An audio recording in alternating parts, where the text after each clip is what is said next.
And so, hello again, guys, and we are back again for the part 4 of our Phyrexia All Will Be One card spoilers discussion. So, we gathered some cards today. As I've checked on Reddit, some of it's also from Twitter and also on Facebook of what these new card spoilers were given. And so, we're going to start right away now with our first card is the Return of Atraxa Grand Unifier. Take note that I've only considered those cards that can be used in standard and in the all the, let's say, pioneer and modern formats. You can see here in the version of ONE or 1 and not the commander release cards of this set. So Atraxa Grand Unifier is basically a 7 to cast with 3 generic mana, 1 green, 1 white, 1 blue, and 1 black. So there's basically almost all of the 5 colors. She or it is a 7/7 flying vigilance that touch lifelink correction angel, which enters the battlefield. Reveal the top 10 cards of your library, and for each card type, you may put a card of that type from among the revealed cards into your hand, and then put the rest of your library in random order. So these cards are artifact, battle, creature, enchantment, instant, land, planeswalker, and sorcery. So that's one thing that got my attention is the term of battle. It is basically the newest card type that will be introduced, probably in this set or probably in a future set of Magic the Gathering. So we'll see if once the full spoiler is out, so we can check on if there is really a battle card type in this set. So this is basically a good way to get a card advantage in which you're not only getting a flyer, a vigilance that touch lifelinker creature, but also may have to also to gas or renew your hand with those card types that is placed as you reveal the top 10 cards of your library. In any way, if you will not be able to cast this one for its mana cost, there are several ways in standard wherein there are cards that reanimation effects. We can also reanimate these cards from your graveyard into the battlefield, or use cards like Chaotic Transformation to get these cards from your library, from the top cards of the library, and put it in the battlefield with that card effect. So I'm pretty sure this card would be very relevant once it comes to the metagame of the mid-range decks, given that casting this one would not really be an issue. You can see here that we have also an Esper variants, and you can just basically splash cards like Sparacid Quarters to tap for green, or use cards like those that can add mana of any color, or artifact lands, or artifact spells that can basically do the mana fix. So overall, this would be a very good card to include in a new toy for these mid-range decks, and also another target for the animation decks in formats like Standard and Pioneer. So next up is a card which we call as the Capricious Hellraiser. This interesting 6 to cast Phyrexian Dragon with a 4/4 ability, but this has this ability therein it will cost 3 or less if you have 9 or more cards in your graveyard. It's not only a 4/4 flyer, but the benefit is that when it enters the battlefield, exile 3 cards random from your graveyard, then choose a non-creature, non-land card from among them and copy it. You may cast a copy without paying the mana cost. It's quite tricky on this one. Like, let's say we have some cards that has self-mill. In standard, we don't really have that much, but we have cards like Bitter Reunion, or the effect of the Fable of the Mirror Breaker, wherein you can discard cards from your hand and then draw that many cards to fill up the graveyard. So casting this less would not really be relevant, since if you're going with the mid-range decks, 6 mana cost is not really a hard mana to go up in those kinds of build. And so we will just really benefit on this if we going to top deck this one in the late game, wherein it will just only cost you 3 generic red mana to go casting this for a 4/4. But the other benefit here is that the exiling these 3 cards at random would really go up. Let's say we have a removal spell, or any card draw spell, or any effect such as Invoke Despair, for example, could still be randomized and be casted without paying its mana cost. The only issue here is that in standard we don't really have some good cards to recycle, except maybe for the invoke spells, Invoke Despair, Invoke Calamity for that. But let's say in modern, I mean in Pioneer, we'll have some cards such as the ultimatums, wherein you will, those are very really good cards to copy and play without paying those mana cost. So overall, this is not really a good card per se because of the randomness, but it would really benefit if you go, let's say, from cards like Portal to Phyrexia or those builds with artifact big reds. This might get a slot or two in those kinds of archetypes. So next one, we have Joban Duelist. It's a 2 to cast 1/1 double strike toxic. Toxic means when players deal combat damage by this creature, it will also get a poison counter. The benefit here is that because of the double strike ability, he will be able to deal twice. So dealing twice would get your opponent's toxic 2 poison counters for every combat damage that he will dealt with.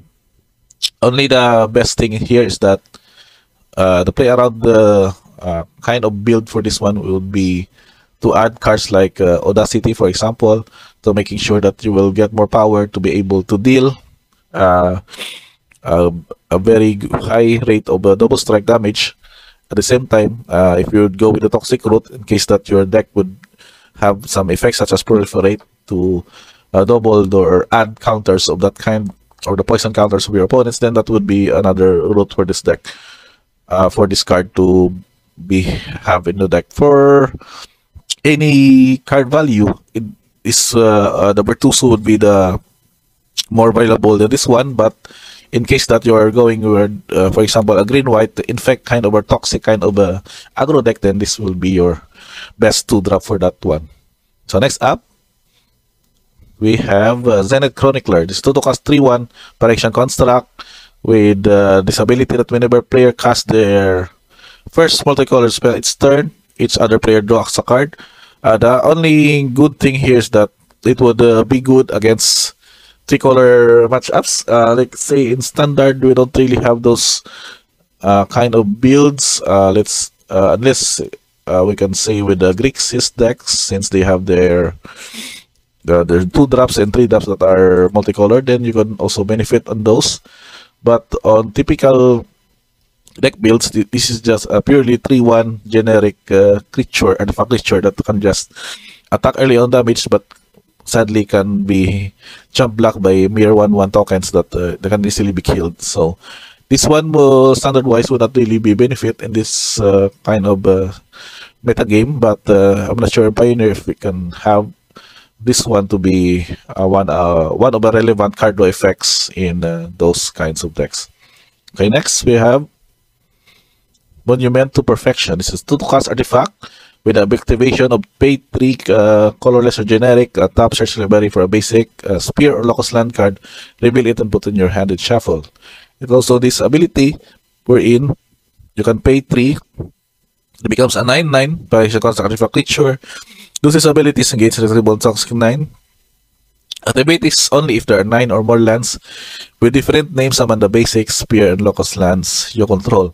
This would really fit in, say, I forgot the deck. It was back in Pioneer, wherein the Goalos kinds of deck, wherein there are several basic lands. That's basically looking to be a 5-color kind of deck.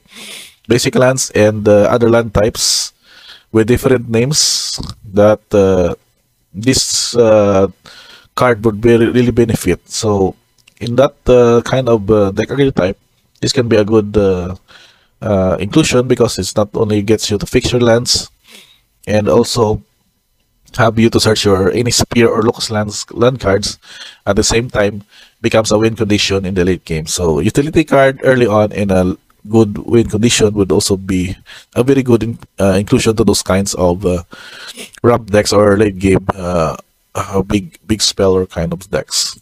Next, we have Tyrannosaurus Rex. I'm pretty sure Mono Green Devotion would really love this Phyrexian Dinosaur added to their list.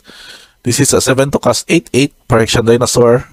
Can't be countered. Trample, Ward 4, Haste, and also Toxic 4. So when it deals combat damage by this creature, they will get 4 poison counters.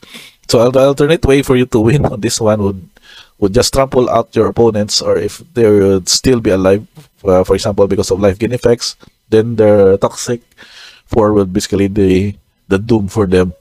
So I initially thought is Devotion Green would be the best option for this.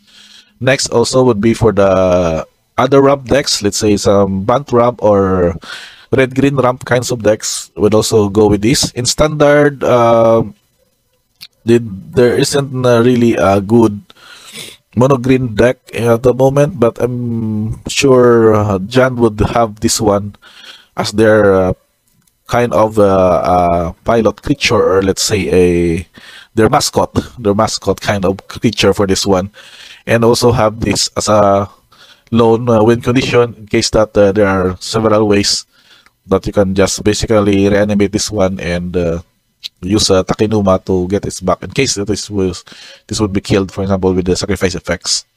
So next one we have Noxious Assault. This is an uncommon sorcery.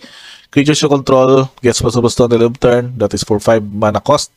Whenever a creature blocks this turn, its controller gets a poison counter.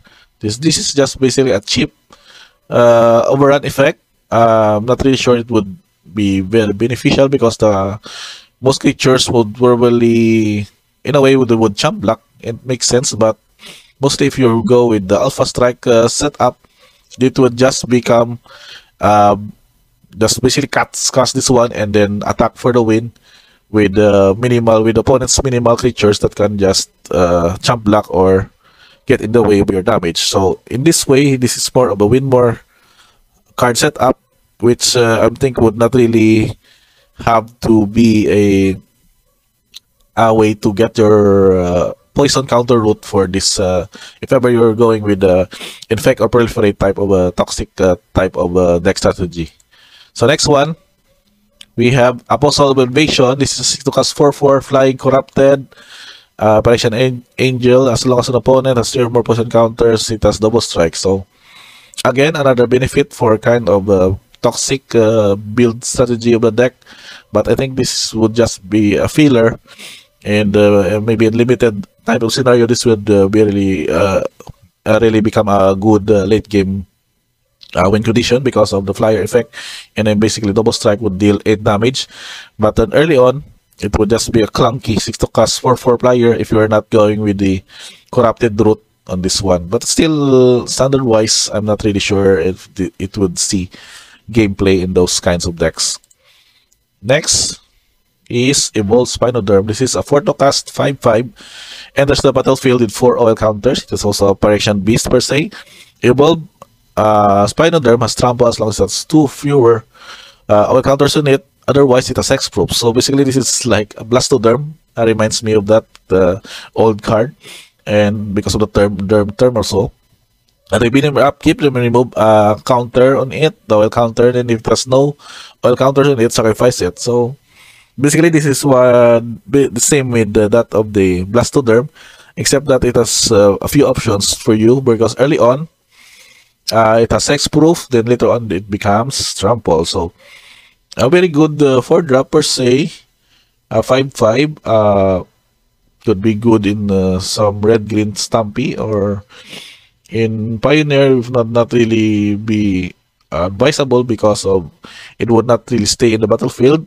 But the export benefit would be good against the decks that has several spot removals that can basically kill this one in just one spot. And standard wise, it is still a good 4-drop, but with a setup of most aggro decks, it's best advised that these cards would be really be staying in the battlefield more, as the owl counters would become a disadvantage from that kind of build. And unless of course you have some proliferate effects wherein you can just add more owl counters on it, so it would just be staying more in the battlefield on that setup. Okay, next one. We're still 4 cards more. We have Malcator, Purity Officer. This is a 1 generic white and blue 1/1 legendary creature Phyrexian Elephant Wizard. Wherein it enters the battlefield, you create a 3/3 colorless Phyrexian Golem artifact creature token. At the beginning of your end step, if 3 or more artifacts enter the battlefield under your control this turn, you will also create a 3/3 Phyrexian Golem artifact creature. So this one initially reminds me of the Blade Splicer from, I think that was from New Phyrexia. It has the same effect, that except that the that of the Splicer's Golem is not Phyrexian, but this one would we go with the same the 3/3 Phyrexian Golem, and the bonus if you have to be able to have 3 or more artifacts enter the battlefield under your control this turn for an additional 3/3 colorless Phyrexian Golem artifact creature. So this build would not, I think, seeing this one would go with the Colossus build, I think from Ray, from Pioneer. He has this build wherein the colors are also blue and white with the Colossus affinity with the number of artifacts or the mana cost of the total of those artifacts you play. So Makator might fit well for that kind of build. It can jump up early on with a 3/3 colorless creature and benefit more with an additional if those deck would be able to play 3 or more artifacts entering the battlefield. And for standard, I'm not sure if artifact-based decks, maybe for the robots kinds, the robots, the Ursa Tron, not a Tron, but the Ursa robots deck that is still existing in the format would have this one in their lineup. But the bonus here artifact would still be really situational in those kinds of setup. Unless, of course, there are still effects that can basically get you to more soldier tokens, the soldier artifact tokens that can also have this trigger be beneficial to your deck. Okay, next one we have Geth, the Time Contracts. This is the card I got from the Twitter feed from my fellow MTG content creators. We have a 3 to cast 3/4 legendary creature Phyrexian Zombie.